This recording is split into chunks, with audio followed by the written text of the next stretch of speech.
That whole day, Chase couldn't focus. He rotated tires with his head somewhere else, tightened bolts while replaying her words on loop. Don't shut it down. Not yet. She didn't owe him anything. Hell, she didn't even know him. And yet there she was, dropping a sentence that hit like a spark to his dry, crumbling world. What did she mean? Would she come back? Or had it all been a passing moment in a messy night, something she'd forget by noon? But as 9 p.m. rolled in and the town lights began to flicker on, the familiar purr of the Aston Martin sliced through the silence again. She was back. Only this time, Quinn Avery wasn't dressed like a ghost of the elite. She wore jeans, a fitted blazer over a t-shirt, and sneakers that looked far too new for the way she stepped, like she'd been walking her entire life on cobblestones. Chase was still under the hood of an old Ford when he heard her voice behind him. "You work late." He didn't turn, just smirked. "Garage ghosts keep me company." She stepped closer. "Mind if I join them?" He finally turned, grease on his face, sweat on his brow, and something in his chest that wasn't so damn heavy anymore. "Figured you wouldn't come." "I said I would," she replied, "and I don't make empty promises." There was something in her tone, stern but tired. Not arrogance, not pride, just control. The kind you learn when everyone expects you to be unbreakable. "Why'd you come back?" he asked carefully. Quinn walked to the workbench, running her fingers across the dusty surface like she was feeling something ancient. "Because I remembered what it felt like, to not be seen as a brand or a burden. Just human." Chase nodded slowly, wiping his hands on a towel. "Well, this place, all we got here is oil, coffee, and brutal honesty." She turned to him. "Good. I've had enough lies for a lifetime." Silence again. Then she reached into her bag and pulled out a folder. Slim, elegant, weighty. "I want to help." Chase froze. "Help? I want to invest in the garage, fix the roof, upgrade the lifts, get some new gear, turn this place into something that actually works." His mouth parted, but no words came out. "I'm not doing this for pity," she added quickly. "You gave me something last night that nobody with a yacht ever could." "And what's that?" She looked at him, unblinking. "A reason to breathe." They sat on the roof of the garage an hour later, drinking Coke from glass bottles as the stars stretched overhead. Below them, the shop lights glowed warm through the windows, less like a workplace now, more like a home. "I used to hate the silence," Quinn said, pulling her knees to her chest. "Now I crave it." Chase glanced over. "Silence doesn't judge." "No, but it doesn't lie either." He let that sit in the air a moment before replying. "You're running from something bigger than a broken engagement, aren't you?" She nodded slowly. "My father. He built an empire with blood and teeth, taught me how to fight, how to win, but never how to feel, never how to rest. When I called off the wedding, he told me I was weak, a liability to the Avery name." Chase clenched his jaw. "Screw the Avery name." Quinn smiled, a tear trailing down her cheek. "I already did." She looked down at the town below, tiny houses, flickering porch lights, children's bikes tipped over in sleepy driveways. "I want to disappear into a place like this. For once, I want to choose simplicity over strategy. And you," she looked at him, really looked, "you make it seem possible." He didn't know what to say, so instead, he reached over and gently nudged her shoulder. "You ever learn how to change oil?" he asked. She laughed softly. "I own a formula. One team, but no, never changed oil." "Then tomorrow," he grinned, "you're getting your hands dirty." The next morning, Quinn showed up at 8 sharp, wearing old jeans, a loose flannel, and her hair pulled into a messy bun. For the first time, she looked like someone who belonged in that town. She shadowed Chase as he worked, learning torque specs, oil grades, and how not to drop a wrench on your foot. They laughed. A lot. But every now and then, Chase would catch her staring off into the distance, like a woman waiting for ghosts to catch up. It happened at lunch, And again by sunset, and at 9:12 p.m. they did. A sleek black SUV pulled up to the curb. Two men in suits stepped out. One held a phone. The other called out, "Miss Avery, your father demands a word." Quinn didn't flinch. She stood tall. Grease on her hands, oil-stained rag in her pocket, and walked forward with fire in her eyes. "I'm not property, I'm not your heir, and I'm not coming back." The man frowned. "This is absurd. We have legal documents. You're jeopardizing billions." She stepped closer. "I'd trade every damn billion just to keep breathing like this." They stood in a tense silence before one of the men murmured into the phone, then turned back. "We'll inform him." They drove off without another word. Quinn's shoulders slumped, but she didn't fall. She turned to Chase and whispered, "I think I just lost everything."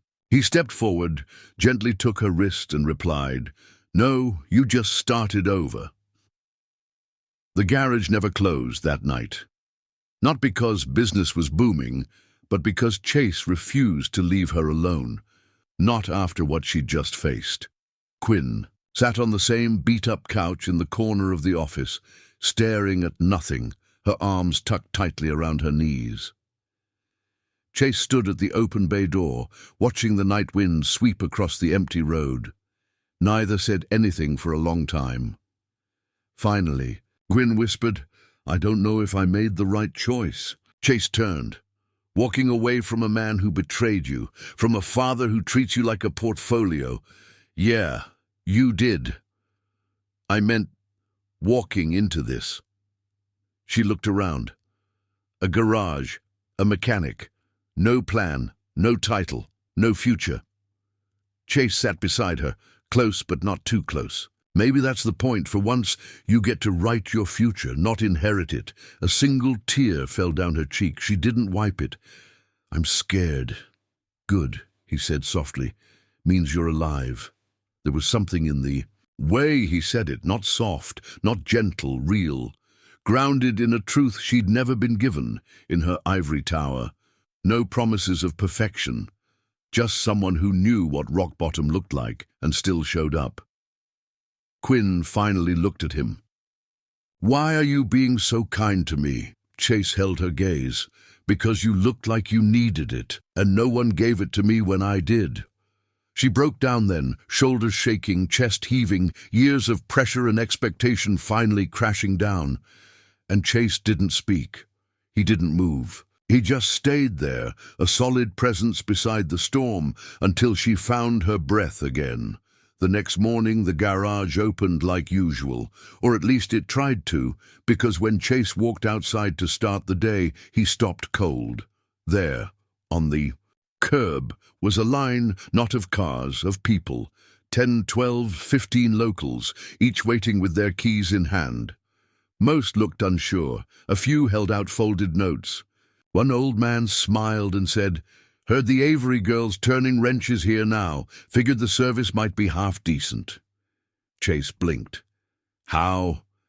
Quinn stepped up beside him, a mischievous glint in her eye. "I may have anonymously posted on a few town pages last night. Offered a discount. Mentioned your name. Said you don't judge and don't overcharge." He stared at her. "You're marketing for me now?" he asked, stunned. She shrugged. "You said you needed clients." He laughed. Big, real, unfiltered laughter. "You really are something." The townspeople trickled in all morning. Chase worked the bays. Quinn handled the paperwork, occasionally slipping into the garage to learn more. Oil changes, brake inspections, even replaced a taillight herself under Chase's watch. For once, she wasn't just doing something, she was building something. By sundown, the register had more cash in it than he'd seen in months. Chase sat on the steps outside, wiped the sweat from his brow, and looked up at her as she brought him a soda. "I think we just made rent," he said, cracking it open. Quinn sat beside him. "I think we just made something better." He tilted his head. "What?" She glanced at him. "Hope." That night they didn't talk much. Just shared music from an old portable speaker, Chase strumming his busted guitar while Quinn hummed along. The moon hung low, the air was cool, and for the first time in her life, Quinn Avery didn't feel like a pawn or a product. She felt human. She leaned her head on Chase's shoulder and whispered, "You make me forget who I was." He looked at her, voice low. "Then maybe we'll remember who you really are." But peace never comes without warning. 2 nights later, just after they closed shop, headlights flooded the lot again. Not just one car this time. 3. All black, all quiet. And when the doors opened, Quinn went pale. Her father stepped out. Walter Avery. Grey suit, sharpened jaw, the kind of man who looked like he could freeze oceans just by blinking. Behind him, a team of lawyers and aides fanned out like sharks circling blood. "Quinn," he called out, voice heavy with command. "Enough games. Let's go." Chase stepped between them instinctively. "She's not property. You don't get to bark orders here." Walter's eyes narrowed. "And you must be the charity case." Chase didn't flinch. "And you must be the guy who thinks money can fix what love broke." Walter ignored him and turned to Quinn. "Come home, now, or I'll cut you off from everything." Quinn's voice was barely a whisper, but every syllable sliced like a knife. "Then cut me off." Walter blinked. "Excuse me?" At exactly 2:03 a.m., Chase Harding rubbed his gritty eyes and swung open the squeaky side door of his run-down auto shop, ready to curse out the flickering lights again.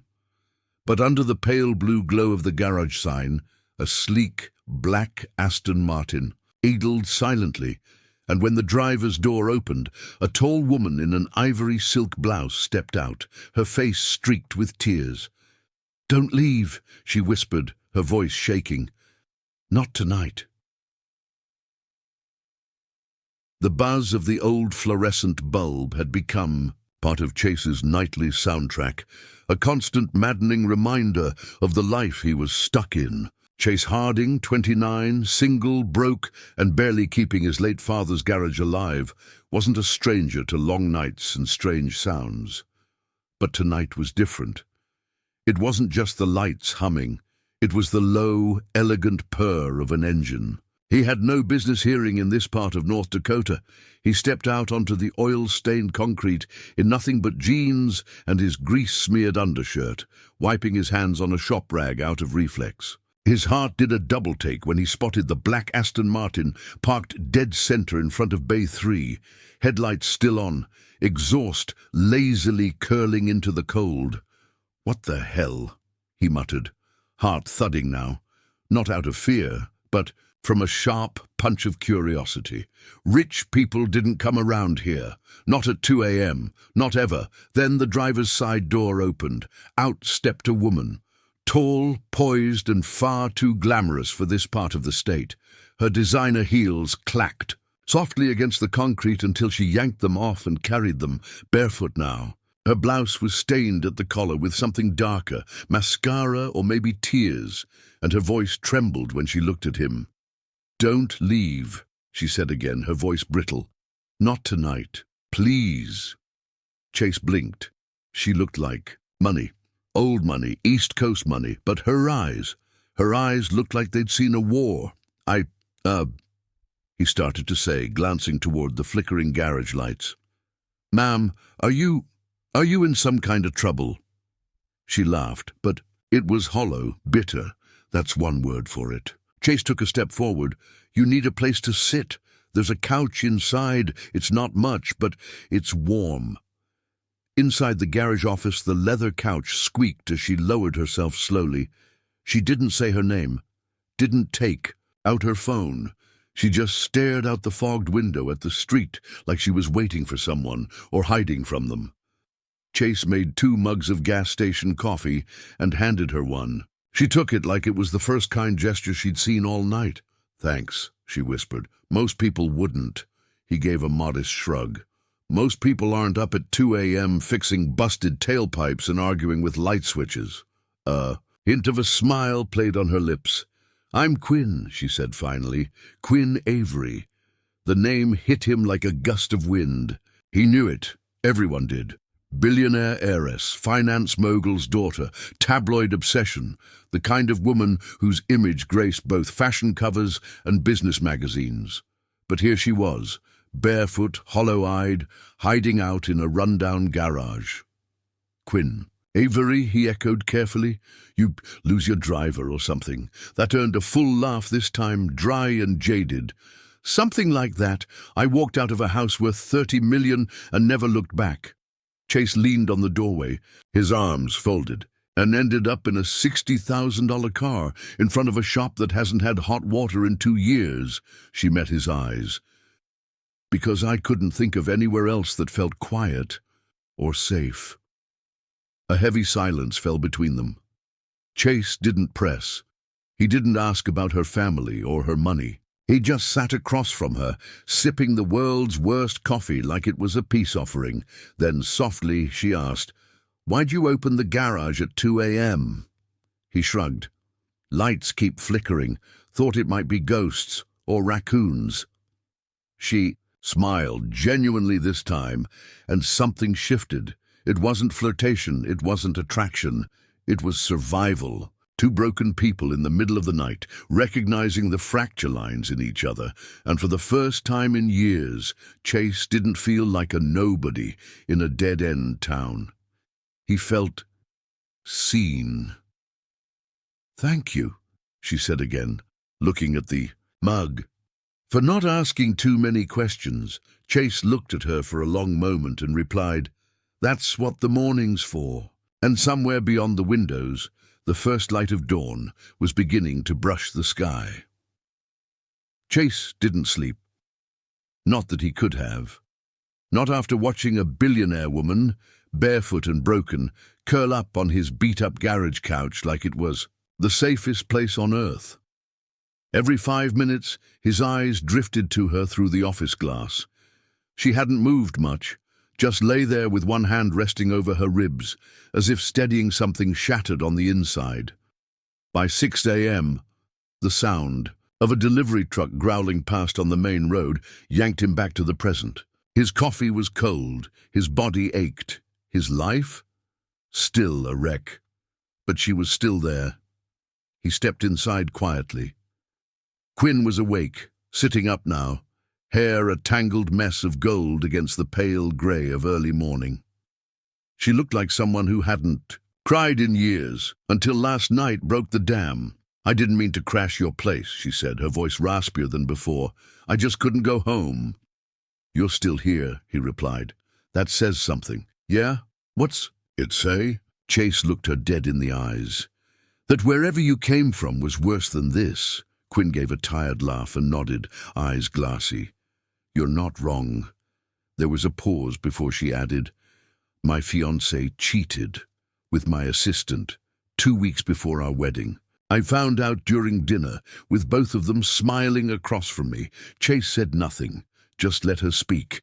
They called it love, said I didn't know how to feel anything, that I was just a brand in a dress, not a woman."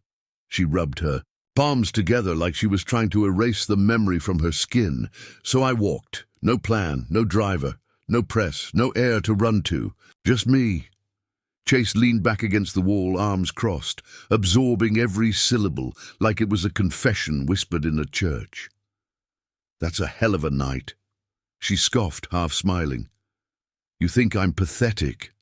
I think you're brave as hell." Their eyes met, two mismatched worlds staring across the chasm between a grease-stained shop floor and Fifth Avenue privilege. "You got people?" he asked softly. "None I trust," she said. "And you?" Chase hesitated. "Used to. Dad passed. Mom remarried and moved to Arizona with a man who thinks cars are for peasants. And the girl I thought I'd marry left me for a guy with a bigger bank account and less dirt under his nails." Quinn blinked slowly. "Guess we both got wrecked by rich people, huh?" "That, or bad taste in partners." They both laughed. Quiet, unexpected, real. Chase reached into the mini-fridge and tossed her a bottle of water. "You look like you could use breakfast. There's a diner 2 blocks down. Greasy eggs, terrible hash. Best damn pancakes this side of the state." Quinn caught the bottle, eyebrows raised. "You're taking me to breakfast." "Well," he said, tossing on his hoodie, "if I let you drive off without at least feeding you first, my father would rise from the grave and slap me." Something in her eyes flickered, not quite gratitude, something deeper, older. Like she was seeing something she hadn't seen in years, authentic kindness with no price tag attached. They walked side by side, through the sleepy town. Chase nodded to familiar faces, while Quinn kept her head low beneath her borrowed hoodie. No one recognized her. To them, she was just another woman trying to escape yesterday.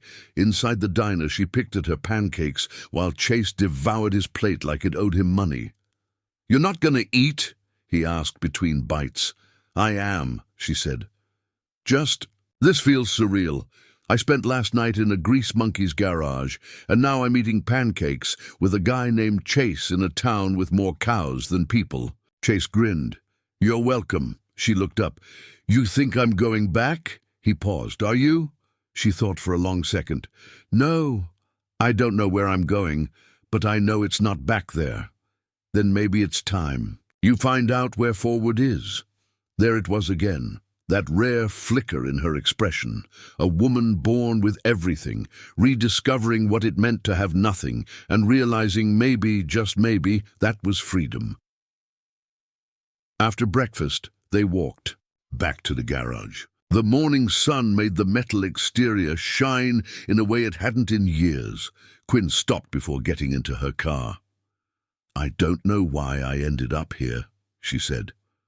"But I'm glad I did." Chase rubbed the back of his neck. "Weird how fate works. I was about to shut this place down by the end of the month, just couldn't keep it going anymore." She paused. "You're serious?" He nodded. "Yeah. Banks breathing down my neck. Clients dried up. I've been living on hope and vending machine granola bars." She looked around at the garage, then back at him. "And if you had the money to keep it running?" "I'd probably still be sleeping in the office," he smirked, "but at least with purpose." Her next words weren't flirty or dramatic. They were quiet, thoughtful. "Don't shut it down. Not yet." Chase tilted his head. "What are you saying?" She opened her car door, looked over her shoulder and said, "I'll be back tonight."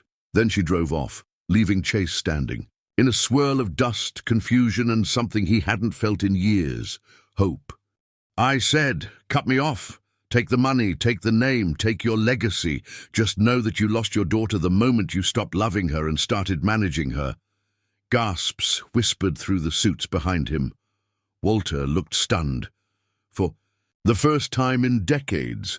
Then slowly Quinn reached for Chase's hand. "I'm not leaving," she said. "I chose this life, this town, this man." Walter's face went cold. "You'll regret this." She didn't even blink. "No, I'm already free." The cars peeled away, the suits gone, the stars still shining overhead. Chase exhaled hard. "You sure about all this?" Quinn turned to him, eyes blazing with purpose. "You said something when we first met, that wherever I came from was worse than this." He nodded. "You were right, and I'm never going back." 2 weeks passed, not quietly, but not chaotically either. Word of mouth spread fast across town. Everyone wanted to see the billionaire woman turning bolts and the mechanic who somehow kept her around. Some came out of curiosity. Others came with cars that hadn't run in months. Most came with stories, real ones. And somewhere in the middle of it all, Chase Harding and Quinn Avery became not just partners, but something unspoken. They never labeled it. They didn't need to. She'd still sleep on the couch some nights, too haunted to go home. And he'd still leave a blanket and water next to her, too respectful to push closer. Yet every morning when she made the coffee and wiped down the counters like it was her shop too, Chase knew this wasn't just a detour in her life. This was her life now. One Sunday morning, a small boy with dirt-streaked cheeks walked into the garage, dragging a rusted-out bike behind him. "Couldn't have been older than 10. "Sir," the boy said to Chase, shy but firm, "my sister says it's dumb, but I just wanted to ask if you could fix it. My mom can't afford a new one, and I want to give it to her for her birthday." Chase knelt beside him, eye level. "This your sister's bike?" The boy nodded. "It was. She don't ride it anymore. I was going to clean it up. Paint it." Chase looked at Quinn, who was already tearing up beside the workbench. No words were needed. He turned back to the boy with a warm smile. "You just hired the best team in town. We'll have it ready in 24 hours. The boy lit up like Christmas. He left beaming. Chase and Quinn worked until midnight, buffing, sanding, fixing the brakes, repainting the frame in cherry red. They even tied a little white bow to the handlebars. When the boy came back the next day and saw the finished bike, he cried. And for Quinn, that was the moment she broke for good, in the best way, because no boardroom or gala or red carpet ever felt as meaningful as that one broken kid whispering, "Thank you, ma'am." She walked into the garage bathroom and didn't come out for 20 minutes. When she did, Chase didn't ask what she'd felt in there. He just offered her a chocolate donut and a smile. Later that week, Chase received a letter in the mail. Bank had re-evaluated the shop's worth. Business was up, debt down. Clients were flooding in, and with an anonymous deposit made a few days earlier, one Quinn never mentioned, they had enough to expand. "I know what you did," he said that evening as they sat under the stars again. Quinn didn't look up. "I don't know what you're talking about." "You saved this place." Again, she took a sip of her Coke. "I didn't save it. I just made sure the light stayed on." He looked at her. "Why do you do this? For me?" She finally turned, meeting his gaze. "No, for me, because I spent my whole life being useful to people who'd trade me for an extra zero. And now, for once, I get to build something that doesn't ask me to sacrifice my soul." Chase's voice dropped. "You've already built something more than this garage." She tilted her head. "What?" He hesitated, then stood up, held out his hand. "Come with me." They drove out to an open field on the edge of town, no lights. Just grass, sky, and the moon, and in the middle of that silence, Chase pulled a chain from around his neck. It held a single, scratched key. "My dad gave me this when he died," he said. "Said it was the one thing he had left worth anything." He stepped closer and pressed it into her palm. Quinn stared at it. "What is this?" He looked her dead in the eyes. "It's the front door key. To the house, the office, the garage, everything. Because whatever this is between us, it's yours too now." Her breath caught. "You're giving me your father's key?" "I'm giving you my life, Quinn.